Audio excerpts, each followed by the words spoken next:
Hello, my name is Philip Bloom and welcome to underneath Brighton Pier. I'm worried it's going to rain, but it's not just that water. I'm worried about the tide coming in now. So very quickly, this is the Miller Air, and I've been using Miller tripods for about 7 years now. The first one that I bought still travels with me constantly, and I travel a good 9 months of the year and it's still in fantastic condition. In fact, it's actually lasted probably about 8 or 9 cameras, because your cameras don't last that long these days and you want something that's going to last across them. This sort of thing, a really nice tripod, is an investment that's going to last you a hell of a lot longer. On that note, I think it's time for me to move on.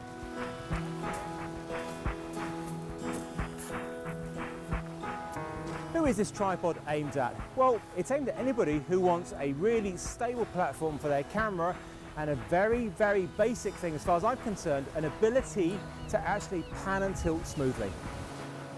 As the tide comes in and the beach noise gets louder, let's talk about the actual features of the tripod. I'm going to start with the legs themselves.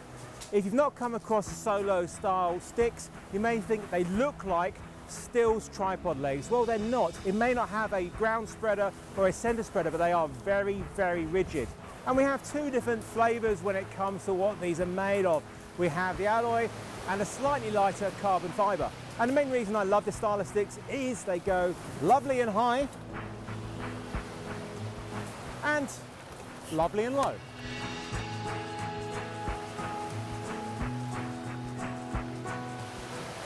There we go. It's as low as a hi-hat in one. Really lovely high tripod and a really lovely low tripod, and it's time to move again. There's a counterbalance lever here which can be set to 2 or 5 kilos, but it's set to 2, which is the weight of my camera. What does that do? Well, if I move to the side and unlock it and tilt her forward and then backwards, she'll stay there. What this does, it makes it a lot easier for you to use. You're not fighting the tripod.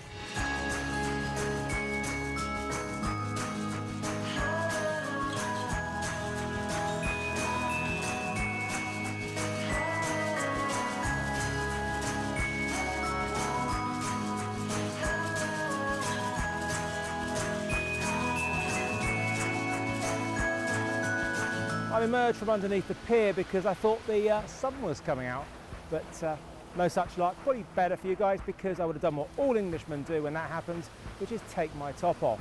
Let's talk about the fluid head itself. The technology inside the Air is the same technology that's in the very top of the range Miller tripod, the Skyline. If you've never used the fluid head, you don't know what you're missing. This one here is absolutely beautiful and smooth, and the only time I have to redo my shots is not down to my gear, it's down to me. You really can tell the quality of this fluid head. I'm on a 70 to 200mm lens right on the end of it, and I'm able to get really beautiful smooth pans. And what I find really helps when you are on such a telephoto lens is put your hands on the head and operate it like this, and you get some really perfect shots.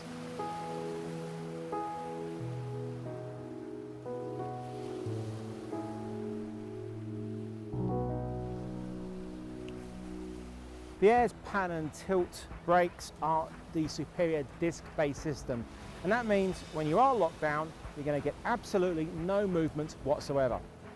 If you use a slider, you can use the head with it. You simply remove the stud and then you can screw it on top of your caddy. Now, if you do want to actually put the slider on the sticks, you will need a flat head adapter though.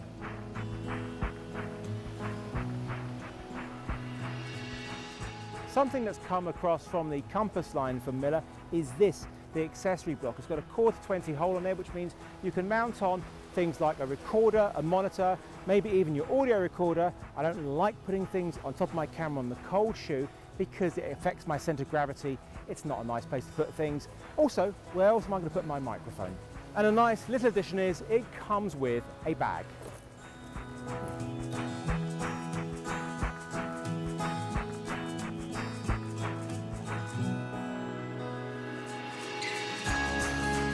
Well built, flexible and smooth.